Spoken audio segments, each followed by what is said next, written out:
This is Conversation Balloons, a podcast of interviews with experts and friends about all things generational. I'm your host, Leah Farish.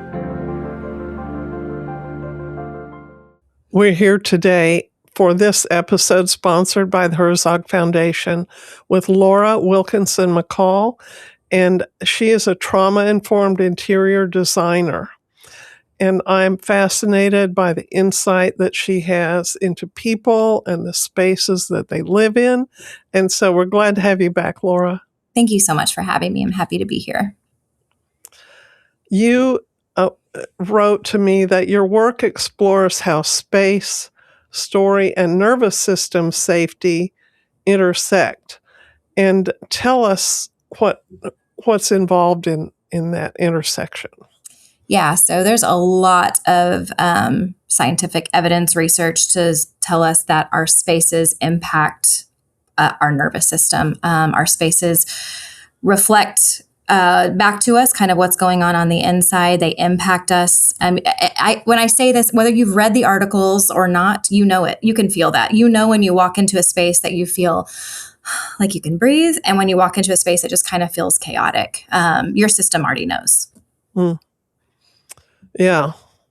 When I studied a little bit of architecture, I learned this principle of prospect and refuge that, we both want in a built environment. We want, even in a natural environment, I guess, we want a certain amount of a view of what's out there in front of us. And also we want something cozy to back up to and feel like our back's protected. And years ago, I was teaching at a community college, and a non-traditional student I had, it was not many students in that class, and she would always sit at the back. And, the first couple of times I encouraged her to move up with the rest of us, and she said, no.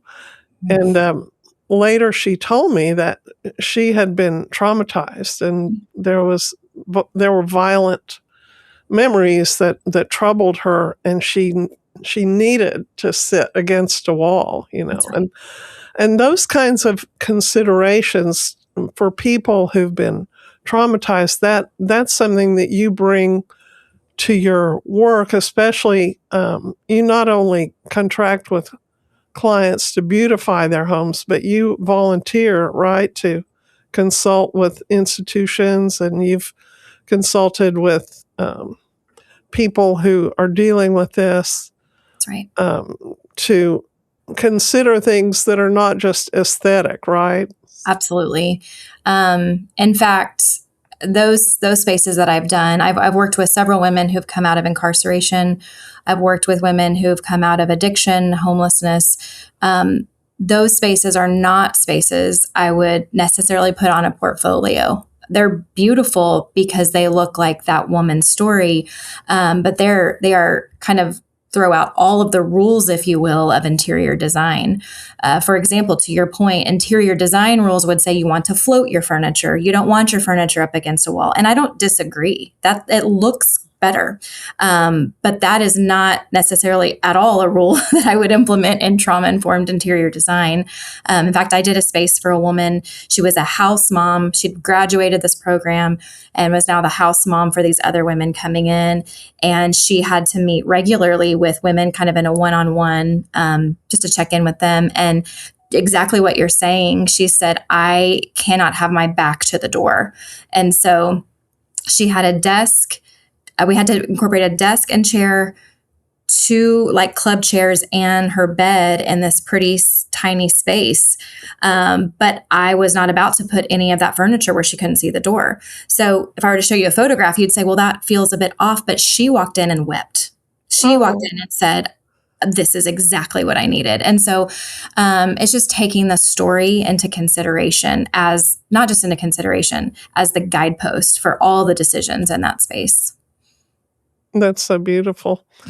Tell me about some of the the belongings. The name of your business is Collected Interiors, That's right. and how does that figure into what you're doing to consider trauma in your clients? Yeah. So trauma informed design is in using safety, privacy, story, agency, control as guideposts for the design. And so to the story, that is so important to me. That always has been. I have my own personal reasoning behind that. But whether I am designing for a high end client, we're doing a big kitchen remodel, or whether I am designing for a woman who literally just got housed and she has what's in her backpack, we're looking for story, and we want the space to reflect that. I want my clients, no matter who they are, to walk through the threshold of their home or their room, whatever space we're designing, and I want there to be a shift in their nervous system. And I believe that we get there by incorporating those things. So story, collected items, what do you have that means something to you? What are items that you have that anchor you and who you are and whose you are and where you're going? We want those in the forefront. We want that to be something that you're everywhere your eyes land in your space, you're reminded of something that is true and positive and moves you forward in that direction. Mm. So many of the Gen Z people are wanting to be minimalists, and we hear that they don't want to own things, they want to experience things, they want to Right. spend their money on experiences, and be very mobile and light in their collection. Right. But recently, the past couple of months, I've seen that there are some young adults who are interested in collecting, Mhm. and who are interested in objects again, and wanting to surround themselves with the meaning that comes from those objects. And I'm kind of fascinated by how they're intentional about whether they want how intentional they are about their environments. That's right. Yeah. I love that trend for them, and I'm so glad that they're kind of coming back to knowing that they need something that anchors them too, because there's something fun and free about knowing you can get up and move at any time. But we were created for home. I mean, it's just I believe this world is not our home, but I also believe that this is until the Lord comes, this is where we are, and that home is where we fall apart. Home is where the place that holds us in our victories and in our failures, and it's the place that really should be our sanctuary. It's our place that we feel motivated to bring others in and be hospitable. And so the way that we make home helps us to move forward in that direction, and to have a place that just feels like is anchoring to us. Yeah. Edith Schaefer said a home is a door that swings wide to welcome people and closes to make you secure and restful. That's right. It's That's right. both. That's beautiful. Yeah. Um, you've said that your work is rooted in listening rather than aesthetics, Mm. and that you have facilitated story work and shadow work to come up with these designs, especially for women who've been traumatized. What do you mean by story work and shadow Mhm. work? So there's a lot out there about shadow work. It's Carl Jung's work, and I've done some work with some groups that kind of use his framework as a way to train and then facilitate groups. So I've worked with a lot of women in these circles. Essentially, where am I feeling stuck? Kind of how do I take that out and take a look at it? It's a lot of inner child work, things like that.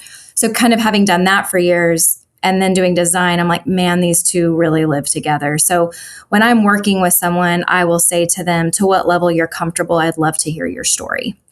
And so then, and I'll even say, there may be pieces that come up as you're telling me that you're thinking, this doesn't belong in this conversation. And I'll just say, just let it happen. Just let it come. And if it fits here, great. And if it doesn't, then it needed to be said, So just a lot of shame lifting.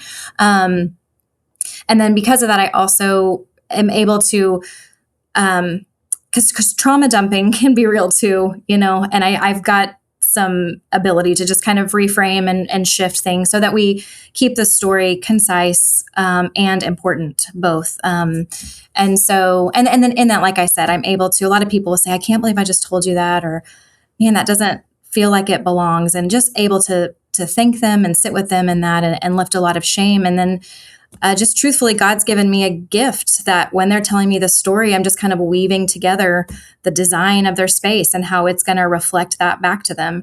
I will ask them, what are patterns and images and colors that really anchor you, that remind you who you are, that we want in this space? And then I will also ask them, likewise, what are colors, patterns, and images that we do not want here? And that is where I heard you say that no woman who's been incarcerated wants the color orange anywhere in her environment. Yeah, exactly. Yes, exactly. So that's kind of what I do is different than what I've seen. There are a lot of organizations that are doing amazing work where they are a lot of nonprofits who are housing people or helping them get housed. From my understanding, they're doing a lot of let's make them a beautiful space, which is great. I'm taking it a step deeper, and I'm wanting to know what's beautiful to that person, because what might be beautiful to you or me might be very triggering to somebody else. And so we definitely want to avoid that. We want to take a moment to thank the Herzog Foundation and its growing media network, home to the Conversation Balloons podcast and other incredible faith-focused shows. The foundation is dedicated to strengthening Christian education, helping families, teachers, and entire school communities pass on faith and wisdom from one generation to the next. They do this through free training events, support for new and growing schools, and a media network. Learn more about how the Herzog Foundation is investing in the next generation at herzogfoundation.com. I have this theory of design. What do you think of this? I want a space that I'm in to feel like it matters that I'm there. And so a space that is just so elaborate and curated to the nth degree, I feel like, I can add nothing here. In fact, all I could possibly do is mess something up. Yeah. And yet I want it to not be so bare that you think there's nothing that I can have impact on. There's nothing to receive me and see me and hear me and relate to me. Right. And so I just have that philosophy in my home. I don't want it to be so overwhelming that the person, the point of a built environment is to have people in it. Yep. And the people should make the place happen. Right. Right. So that's my theory. Well, we could maybe have this conversation another time, but if you were my client saying that to me, we'd probably get really curious about what that looked like for you as a kid. I would probably ask you, going back as far as you can remember, what are some spaces or homes, whether they are yours or not, that you were in that you did feel that way? And then we would from there kind of incorporate those into the home. So often when somebody says, I don't want my home to do this, I don't want my home to feel this. Well, the way that instead of telling you what we're going to do, I'm going to go find it in you. I'm going to say, okay, so if you don't want your home to feel this, what do you want it to feel like? And the way that we'll find that is we'll go back into your story. So in fact, I talk a lot about this. I'm actually working on a book, but I talk about my mom's best friend, Kim, who is still, in fact, I texted her this morning, hey, I'm doing a podcast, if you could be praying over it. So she's still in my life, but I spent a lot of time at her house when I was a kid, and my parents were going through a divorce. It was a really hard time in my life. And I, to this day, can smell her house. I remember the fabric on her sofa. I remember every room, what artwork was in there and where it hung. And was it beautiful? Yes, but that wasn't the point. Mm. My system was taking in, this is safety. This house is my safe place. And so I was always searching for what feels safe here. And to this day, I've even incorporated some of the things that she did into Mm. my home. And so, yeah, like our story should impact it does impact the way we that make home. And so let's go find it. Let's go find those things and see how we can incorporate it into our spaces now. Yeah, that's interesting that you had mentioned the smell of a home, and smells stay with us for so long, and they really. I read the last thing to leave our consciousness when we go to sleep, and the first thing to come back in, because we were designed to detect smoke. Interesting. Yeah, that makes sense. But yeah, they really stay with us, and Yeah. I like for my home to smell good, especially with things that are cooking for the people that are arriving. Oh, yeah, exactly. Um, I wonder. I see you have a high ceiling in that room. Do you find that ceiling height affects people's sense of themselves and their sense of well-being? Oh, 100%. In fact, there's so many things. This is, my rental house. So there's so many things about this house that my husband and I are like, what not to do in the house that we're going to be building. But yes, I mean, ceiling height. And again, I am not a designer who's going to tell you what the rule is. I'm going to find out for that person. If somebody says, I need to not feel cramped, like I need to feel like I have wide open spaces, then I would say, let's vault those ceilings. But I mean, just generally speaking, the closer we pull in, the more we're going to feel cozy. So I think that there's a way to balance that throughout the house. I would not recommend doing all vaulted. I would not recommend having all low. Let's kind of find ways to bring that in different areas, but 100%. I love your ceiling, by the way. Yeah, I thought I'd tip it up and say, this is one of my favorite ceilings in the house. Yeah. I love the wood. And that's, I mean, I don't know if you're familiar with biophilia, but biophilia is just kind of are the things that we're drawn to, and nature. It's nature, basically bringing that in. And so anytime we can have wood elements, it's always really good for our system. Yeah, I've spent a fair amount of time in the Middle East, and they don't have much wood to work with. They've got stone. They've got a tile. They've got lots of tile. Yeah. And they love their tile, and it's so beautiful, and I love it too. But when they want to, like in a restaurant or a hotel, they want to create a Western feel, they use a lot of wood. Interesting. Well, even if you have, a small thing people can do is even just having a cutting board, a wood cutting board, or wooden spoons. I mean, these are just small little things that you can, put out in your kitchen that just your system will know. It just feels like it's grounding. Yes.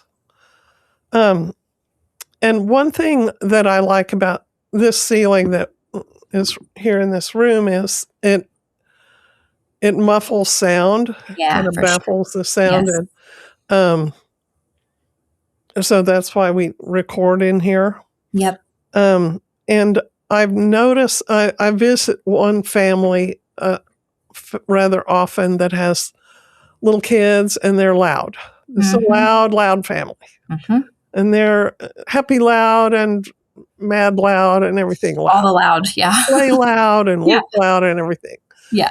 And they have real high ceilings. And it just echoes. Oh, yeah. And I think you almost have to kind of raise your voice to make yourself heard over all the clatter of just the sound reverberating everywhere. It just drives you crazy. 100%. And I've found even as I've gotten older, I'm struggling in those environments more. In fact, our living and kitchen dining is open concept, and it's just a big old rectangle, big tall ceilings, 12-foot ceilings throughout. And I really struggle when we're all in there. When my whole family was here for Christmas, I was so overstimulated, and I felt awful because everyone's just having fun and playing games and being silly. And I couldn't stand any of them in those moments, So I'm like, I kept having to walk away, and I've incorporated, rugs and any kind of fabric can kind of help muffle those sound. There's even really cool like panels you can buy that are sound muffling that actually look like artwork, tapestries, like this one I have back over here. Those are some things that if you are in a home that's kind of where you're at, or you've found that you've built a home and you thought it was beautiful, but now it drives you crazy. Those are some things you can do to kind of help muffle as well. Mm-hmm. Tell us some other things that we can do to create a calm environment in a home. Yep. Lighting is a big one. When possible, natural light and lamp light. Try to kill those overhead lights, especially at bedtime. So that's a rule in our house. In fact, I walked in, I was gone last night. I had a meeting at my church and I came in, it was like 8:30 and my husband and kids are watching a show together and all the lights are on. I'm like, what are we doing? So I'm just walking around shutting lights off everywhere, trying to get the kids ready for bed. But, and then the color of light, this is a whole other conversation for another time. But if you've got to do LED lights, which most people do, absolutely recommend soft white, get away from those daylight bulbs. Anything that's 3,000 Kelvin or less is going to be so much better for your eyes and your nervous system. I know some people really love those blue daylight bulbs, and they are so good for hospitals or interrogation rooms, but let's get them out of our houses. So that's one thing. If you find that your room just feels off, check your bulbs. Start there and just see 3,000, 2,700 Kelvin soft white is a much better option. And I guess the light sources too, just, That's right. the kind of lamps, the windows. That's right. Yep. Absolutely. Yeah. When we can lights and overhead lighting when possible. If you need it bright, that's one thing. But if you're just feeling off, that's a quick way to just see if that helps reset. Do you want to talk at all about how you got into this work? Is there something in your own life that gave you this compassion and sensitivity? I'm happy to. So I've done design work in some capacity for 20 years. I was helping friends and family. It was lots of word of mouth. There wasn't social media back then, but my sister actually was living on military base in North Carolina, and she, had $500 to her name, and I flew out there and helped her put her whole house together using trauma-informed interior design. Didn't know that's what I was using yet, but putting, what can we use? We have this 2 dimes. How can we rub them together and create a space that looks like you and feels like home? So I was doing a lot of that back then. In 2012, I went through a divorce, and my ex-husband left me the house, but it very much looked like him and it looked like us. And I had no money. I was literally out of toilet paper and using my coffee filters. Okay. Like that's how no money I had. And I desperately needed my house to feel like me. And so I took hand-me-downs from coworkers and I went to estate sales and garage sales, and I put this sucker together on a dime. But it was mine and it told my story. And there were photos and elements from trips I'd been on as a child and things that I needed to anchor me. And it saved me through that time, having a home to come home to fall apart in that looked like me and held me. And so I was using this before I even knew what it was. Fast forward several years, get remarried to the best man on the planet, and we start flipping houses. And that's when I'm like, oh, the remodel thing, I'm pretty good at that. And I really like doing that. And then I started taking on clients, and pretty quickly was like, I'm doing this. I want to do this different than how other designers are doing this. I just kind of naturally want to know people's story. And so that's when I was like, I want to do trauma-informed interior design. I'm curious if this is a thing. I'm going to get certified. And as I'm looking, I'm like, this isn't a thing. Like there were a handful at that time of organizations that were doing it in some capacity. I did do a workshop with the Trauma-Informed Design Society, but at that time, they didn't even really have a lot of offerings. Since then, I think they do have some courses that they're now offering. But I just kind of had to piece it together, what it meant for me and the way that I want to do design work. So now again, whether I'm working with a high-end client or someone who has a backpack of belongings, this is something that I incorporate into my work. Thank you so much for sharing your heart and your expertise, Laura.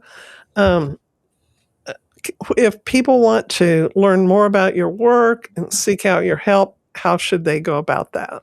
Yep. So my website is kind of more geared towards my interior design work. And then on social media, I share a lot more about our story. I kind of go into a lot more depths about trauma-informed interior design, and have a lot more resources on there as well.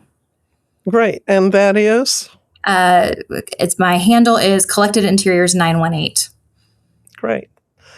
Well, thank you so much. Off you go, and we appreciate all that you do for our community. Thank you so much for having me. Bye-bye. Subscribe and review Conversation Balloons on your favorite podcast platform. Find me at leahfarish.com and on Instagram at LeahFarish.